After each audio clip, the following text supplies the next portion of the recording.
Il y avait un roi amoureux des fleurs, des plantes et des arbres qu'il avait plantés dans un magnifique jardin. Il en prenait lui-même grand soin.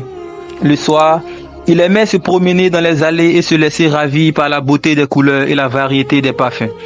Un jour, il dut partir pour un voyage. Il recommanda à ses jardiniers de prendre soin de ses plantes. À son retour, il s'empressa d'aller retrouver son jardin et quelle ne fut pas sa surprise de constater que beaucoup de ses plantes et de ses arbres étaient en train de mourir. Il s'adressa au pin, autrefois majestueux et plein de vie. Il lui demanda ce qui lui était arrivé. Le pin répondit: « J'ai regardé le pommier planté tout près de moi et j'ai remarqué les magnifiques pommes qu'il produisait. Je suis devenu bien triste de ne pas pouvoir en faire autant. Alors je me suis découragé et j'ai commencé à sécher. » Le roi se tourna vers le pommier. Lui aussi se desséchait.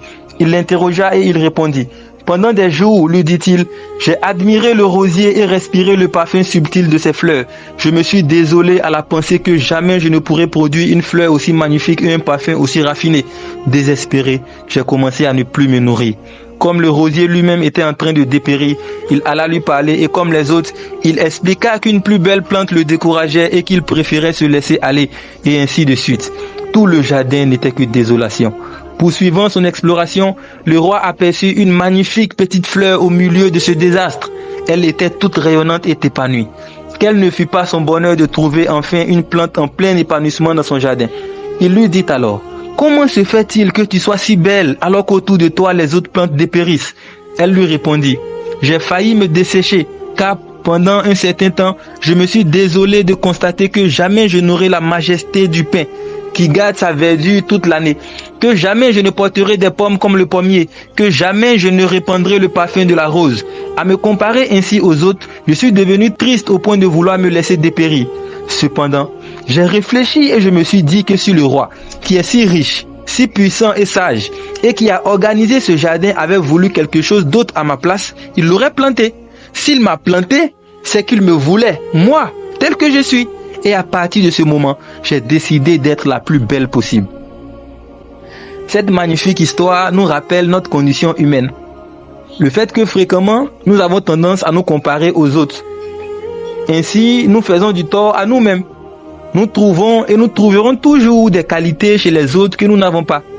Tu trouveras toujours plus beau que toi, plus grand que toi, plus belle que toi, plus riche que toi, plus généreux que toi, plus altruiste que toi. Mais au lieu de nous comparer aux autres, au lieu de nous situer face à nous-mêmes, nous nous comparons toujours aux autres. Et ainsi, nous ne nous autorisons pas à déployer notre plein potentiel. Nous ne nous autorisons pas à être nous-mêmes. Nous devons nous dire que si Dieu nous a créés, c'est parce que Dieu nous a voulu, nous, et pas quelqu'un d'autre. Nous avons beaucoup de choses à apporter. À travers nos qualités, nous pouvons réaliser beaucoup de choses. Nous ne devons pas rester constamment à nous comparer aux autres. Telle personne a ceci, telle personne a cela. Moi, je n'ai pas, donc je ne peux rien faire. Non, c'est toi que Dieu a voulu. C'est toi que Dieu a planté. Tu es un être humain, tu es sur cette terre-là. C'est parce que tu as quelque chose à apporter, tu as un plein potentiel à réaliser.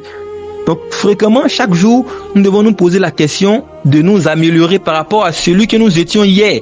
Et non pas par rapport aux autres. Nous ne devons pas nous situer par rapport aux autres, mais nous situer par rapport à notre nous d'hier.